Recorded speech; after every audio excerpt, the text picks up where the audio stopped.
తెలంగాణలో అభివృద్ధి కానీ సంక్షేమం కానీ బ్రహ్మాండంగా జరిగి తెలంగాణ రాష్ట్రం యొక్క ప్రయోజనాలు అద్భుతంగా కాపాడబడి ఒక మంచి పురోగతి దిశగా తెలంగాణ రాష్ట్రం ముందుకెళ్ళింది. కానీ ఈ కాంగ్రెస్ ప్రభుత్వం వచ్చిన ఈ 20 నెలల పాలనలో అన్ని రంగాల్లో తెలంగాణ ప్రగతి కుంటుపడ్డది, తెలంగాణ సంక్షేమం ఆగిపోయింది, తెలంగాణలో అభివృద్ధి ఆగమాగమైపోయింది. మళ్ళీ వెనకటి రోజులు తెలంగాణలో ఇవాళ కనబడుతూ ఉన్నాయి. పాలమూరు వలసలు కానీ, ఉత్తర తెలంగాణలో బొంబాయి దుబాయ్ వలసలు కానీ, మళ్ళా తెలంగాణలో రైతుల ఆత్మహత్యలు కానీ, మళ్ళా తెలంగాణలో నిరుద్యోగుల ఆర్తనాదాలు కానీ, ఒకనాటి ఇందిరమ్మ ఎమర్జెన్సీ రోజులు మళ్ళీ తెలంగాణలో ఇవాళ 20 నెలల కాంగ్రెస్ పార్టీ పాలనలో కనబడుతూ ఉన్నాయి. సో దాంట్లో భాగంగానే ఇక్కడ ముఖ్యమంత్రి ఉన్నటువంటి రేవంత్ రెడ్డి గతంలో చంద్రబాబు నాయుడు కింద తెలుగుదేశం పార్టీలో పనిచేసిన వ్యక్తి, తెలంగాణ ఉద్యమంలో ఎన్నడూ కూడా లేనటువంటి వ్యక్తి. కాలం కలిసి వచ్చి ఆయన కాంగ్రెస్ పార్టీలో చేరి మొన్న అవకాశం వచ్చి ముఖ్యమంత్రి అయిండు. కానీ ఆయన ముఖ్యమంత్రి తెలంగాణకు అయిన తర్వాత ఆయన తెలంగాణ ముఖ్యమంత్రి అనే సోయి మర్చిపోయి ఢిల్లీకి ఊడిగం చేసుకుంటూ పక్క రాష్ట్ర ముఖ్యమంత్రి చంద్రబాబు నాయుడు ఏది చెప్తే అది చేసుకుంటూ మళ్ళీ తన గురువుకు దక్షిణను చెల్లించేటటువంటి విధంగా తెలంగాణ ప్రయోజనాలన్నీ కూడా తాకట్టు పెడుతుండు. దాంట్లో తెలంగాణ అభివృద్ధి ఆగమైంది, తెలంగాణ నీటి ప్రయోజనాలు దెబ్బతింటున్నాయి, తెలంగాణలో శాంతి భద్రతలు కుంటుపడ్డాయి, తెలంగాణలో సంక్షేమం అసలు దాని ఊసే లేదు. వాళ్ళు ఇచ్చిన 420 హామీలు 6 గ్యారంటీలు అవి అటకెక్కేసినాయి. రోజుకొక డైవర్షన్ స్కీమ్తో తెలంగాణ ప్రజల్ని తెలంగాణ సమాజాన్ని డైవర్ట్ చేసుకుంటూ తన రాజకీయ పబ్బం గడుపుకుంటూ ఢిల్లీకి అదేవిధంగా ఆంధ్రప్రదేశ్కు వాళ్ళ ఊడిగం చేస్తూ ఉన్నాడు ముఖ్యమంత్రి రేవంత్ రెడ్డి. మేము ఈ మాట ఏదో అక్కస్తోనో ఆయన ముఖ్యమంత్రి అయింది కాబట్టి ఆయన తిట్టాలనో, మేము ప్రధాన ప్రతిపక్షం కాబట్టి పాలక పక్షాన్ని ప్రశ్నించాలనో మేము మాట్లాడతలే. సహేతుకమైనటువంటి ఆధారాలతోని ఈ 20 నెలల కాంగ్రెస్ పార్టీ పాలన చూసే మేము మాట్లాడుతున్నాం. దానికి ప్రస్తుతం జరుగుతున్నటువంటిది ఈ బనకచెర్లకు సంబంధించి గోదావరి జలాలను తరలించే కుట్ర చాలా దుర్మార్గమైంది.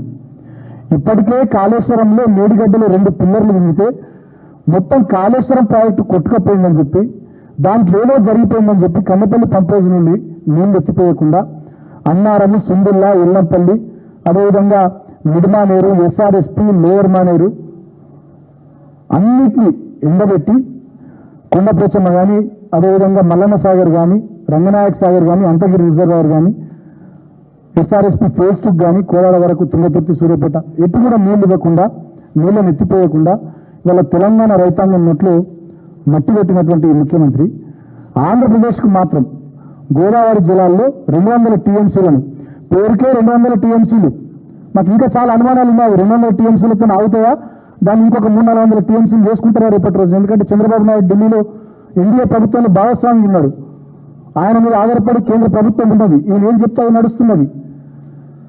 అదేవిధంగా ఈ రేవంత్ రెడ్డి గతంలో ఆయన దగ్గర పనిచేసినటువంటి వ్యక్తి. వీళ్ళందరూ కూడా కలిసి కుట్ర చేసి గోదావరి నది నీళ్లను బనకచెర్లకు మలుపడం, అదేవిధంగా కృష్ణా నీళ్ళని ఇప్పటికే పోతిరెడ్డిపాడు రెగ్యులేటర్ సామర్థ్యం 88,000 క్యూసెక్ల గురించి ఇప్పటికే కృష్ణా నుంచి నీళ్లను నాన్ బేసిన్కు తరలించుకొని పోతున్నటువంటి తరుణంలో తెలంగాణ సమాజాన్ని జాగృతం చేయాలి, తెలంగాణ విద్యార్థి లోకాన్ని మరొకసారి కదిలించాలి, తట్టివేపాలనేటటువంటి ఆలోచనతో తెలంగాణ వ్యాప్తంగా సుమారు 50 టీములు బీఆర్ఎస్ టీములు బయలుదేరి 16 యూనివర్సిటీలు, మిగతా 33 జిల్లాల్లో ఉన్నటువంటి అన్ని డిగ్రీ కళాశాలలు, ఇంజనీరింగ్ కళాశాలలు, మెడికల్ కాలేజీలు, అదేవిధంగా ఇంటర్మీడియట్ కాలేజీలు, పాలిటెక్నిక్, ఐటీఐ కాలేజీలు అన్ని కూడా తిరుగుతూ మన 19వ తేదీ నుండి విస్తృతంగా ప్రచారం చేస్తూ ఉన్నారు. తెలంగాణకు నీళ్ళల్లో ఎట్లయితే ఈ ప్రభుత్వం అన్యాయం చేస్తుందో అన్ని ప్రజలకు మీరు వివరించండి, మేము మీకు వివరిస్తున్నాం. ఎందుకంటే అందరం రైతు బిడ్డలమే. ముందు మనం అర్థం చేసుకుని మన ఇళ్లలో మన వ్యవసాయదారులకు చెప్పుకొని ప్రజానికానికి చెప్పుకొని మనం ఈ కుట్రను అరికట్టాలి, దీన్ని అడ్డుకోవాలనేటటువంటి విషయంలో మా బీఆర్ఎస్ శ్రేణులు పనిచేస్తూ ఉన్నాయి. దానికి కొనసాగింపుగా 26వ తేదీ నాడు ఉప్పల్ నియోజకవర్గంలోని మల్లాపూర్లో విఎంఆర్ గార్డెన్స్లో తెలంగాణ రాష్ట్ర విద్యార్థి సదస్సు జరుగుతుంది. మొదటి సెషన్ ప్రీ లంచ్ పెద్దల హరీష్ రావు గారు వారు ప్రసంగిస్తారు విద్యార్థులను ఉద్దేశించి. ఇది కూడా అందరిని పిలుస్తూ మేము ముఖ్యమైనటువంటి విద్యార్థి నాయకులు 119 నియోజకవర్గాల నుంచి యాక్టివ్గా క్రియాశీలకంగా రాష్ట్ర స్థాయిలో, జిల్లా స్థాయిలో, నియోజకవర్గ స్థాయిలో పనిచేస్తున్నటువంటి వాళ్ళని పిలిచి ఈ సదస్సు పెడుతున్నాం. ఫస్ట్ సెషన్ హరీష్ గారు, మాజీ మంత్రి వారు స్టార్ట్ చేస్తారు. పోస్ట్ లంచ్ దేశపతి శ్రీనివాస్ గారు, మాజీ మంత్రి గారు జగదీశ్వర్ రెడ్డి గారు, అదేవిధంగా మా వర్కింగ్ ప్రెసిడెంట్ కేటీఆర్ గారు పోస్ట్ లంచ్ సెషన్ వాళ్ళు కూడా ఈ సదస్సుకు వస్తున్నారు. దాని తదనంతరం మళ్ళీ జిల్లాల్లో కూడా విద్యార్థి సదస్సులు నిర్వహించాలని, ఇంకా అనేక రకాలైనటువంటి సదస్సులో చర్చించి ఇంకా కూడా కొంత కార్యాచరణ ఈ అంశానికి సంబంధించి ఏం తీసుకుంటే బాగుంటుందని వచ్చే స్టూడెంట్స్ నుంచి కూడా ఇప్పుడు వాళ్ళు తిరుగుతున్నారు కాబట్టి వస్తున్న ఫీడ్బ్యాక్ను తీసుకొని తెలంగాణ ప్రయోజనాలు కాపాడేది బీఆర్ఎస్ పార్టీ, దానికోసం కొట్లాడేది బీఆర్ఎస్ పార్టీ కాబట్టి బీఆర్ఎస్ పార్టీ విద్యార్థి విభాగంలో ఏ రకంగా ముందుకు పోదామని చెప్పి కొంత ఆ సదస్సులో చర్చించి భవిష్యత్ కార్యాచరణను కూడా ఆ రోజు ప్రకటిస్తాం. ఇవాళ మేము తెలంగాణ సమాజాన్ని ఒకటే విషయం ఆలోచించమని కోరుతా ఉన్నాం. ఈ వేదిక మీద ఉన్నటువంటి విద్యార్థి నాయకులమంతా కూడా కేసీఆర్ గారు ముఖ్యమంత్రి ఉన్నప్పుడు ఒక్క రాష్ట్రం కూడా తెలంగాణ వైపు కన్నెత్తి చూడలే. ఇవాళ మహారాష్ట్ర తెలంగాణలోని 14-16 గ్రామాలను కలుపుకుంటామని చెప్పి స్వయంగా మహారాష్ట్ర మంత్రి మాట్లాడుతున్నాడు. ఇక్కడనేమో ఢిల్లీలో కేంద్ర జలవనరుల శాఖ మంత్రి పిలిచి ఆంధ్రప్రదేశ్ ముఖ్యమంత్రి తెలంగాణ ముఖ్యమంత్రిని కూర్చుండబెట్టి బనకచెర్ల మీద ఈయన ముక్కు విండి ఈయన చెవులు విండి సంతకాలు పెట్టించుకున్నారు. ఈయననేమో బయటకు వచ్చి తెలంగాణ ముఖ్యమంత్రి బనకచెర్ల సబ్జెక్టు లేదంటాడు. ఎజెండాలో ఫస్ట్ ఐటమ్ బనకచెర్లనే ఉండి బనకచెర్ల మీద చర్చ జరిగింది, అన్నీ అయిపోయినాయని చెప్పి ఆంధ్రప్రదేశ్ నీళ్ల మంత్రి నిమ్మల రామానాయుడు బయటకు వచ్చి ఆయన చెప్తాడు. అంటే కేసీఆర్ గారు ఉన్నప్పుడు ఇటువైపు కన్నెత్తి కూడా చూడని సందర్భాలు ఉండే. ఇవాళ మహారాష్ట్ర మంత్రి ఏమో 16 ఊర్లు తీసుకుంటామని చెప్పి ఆయన మాట్లాడతాడు. ఆంధ్రప్రదేశ్ మంత్రి ఏమో బాధ్యత తెలంగాణలోని గోదావరి నీళ్లను మేము తీసుకుంటున్నాం, అంత అయిపోయిందని చెప్పి ఆయన మాట్లాడతాడు. తెలంగాణ సమాజాన్ని కూడా ఆలోచించమని కోరుతున్నా.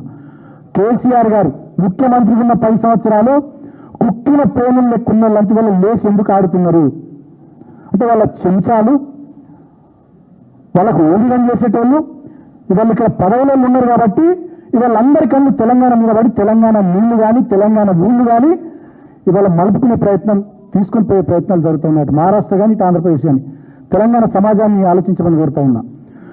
పురుగుని ఓడగొట్టుకొని మనం ఇంట్లో వండబెట్టుకుంటే నక్కను గెలిపించి ఇవాళ ముఖ్యమంత్రి కుర్చీలో కూర్చుండబెడితే ఈ నక్క జిత్తుల వ్యవహారాలు ఏ రకంగా చేస్తూ ఉన్నాడో తెలంగాణ సమాజాన్ని ఆలోచించమని కోరుతా ఉన్నాం. మేము బాగా అనిపిస్తుంది ఎట్లుండే తెలంగాణ ఈ 20 నెలల్లో ఎట్లయిపోయింది, ఏమైతే ఉందని చెప్పి బాధ అనిపిస్తూ ఉంది. మేము మాట్లాడాలని